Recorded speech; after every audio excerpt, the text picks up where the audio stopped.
Michael Parafit's name appears in the Auditor General's special report on the Passport, Immigration, and Nationality Departments.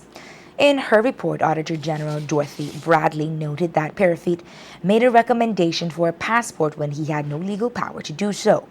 Parafit, however, does have the authority to do so because he is the Speaker of the House of Representatives, and that makes him a member of the House.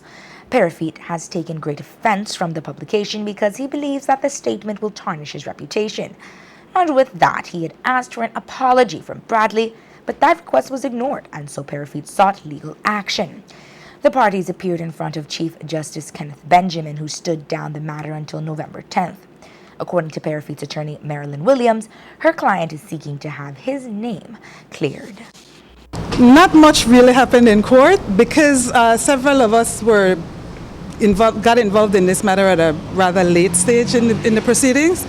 We sat down and we had a conversation, and the Chief Justice has stood down the matter until the 10th of November, and we feel rather confident about the conversations that we had. So we're hoping that by the 10th, we should have, the matter either settled or we will be moving on to trial. My client is seeking to have his name cleared.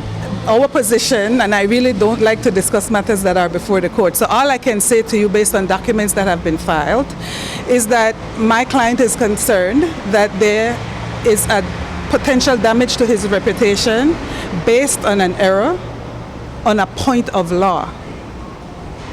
This is not a political application in any way, shape, or form. It's just a matter of having his reputation not tarnished by being accused of any wrongdoing. A while ago you said that your client is seeking to have his name cleared based on a point of law on some mistake that the Auditor General may have made in her report.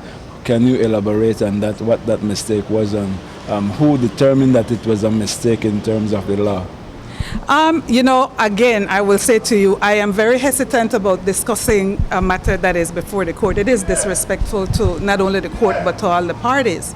So what I can promise you is at the time it gets resolved, then we can have a conversation at that time. So what will it take to correct this error? That is what the media asked Parafit, who is hopeful that case be resolved without the court's intervention. I'm not doing anything with any malicious intent.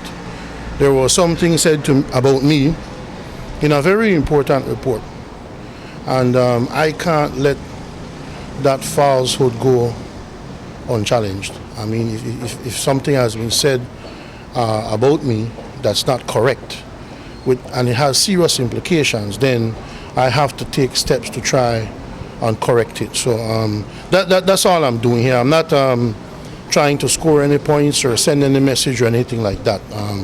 My name has been called, like I said in this report, and I need to correct it.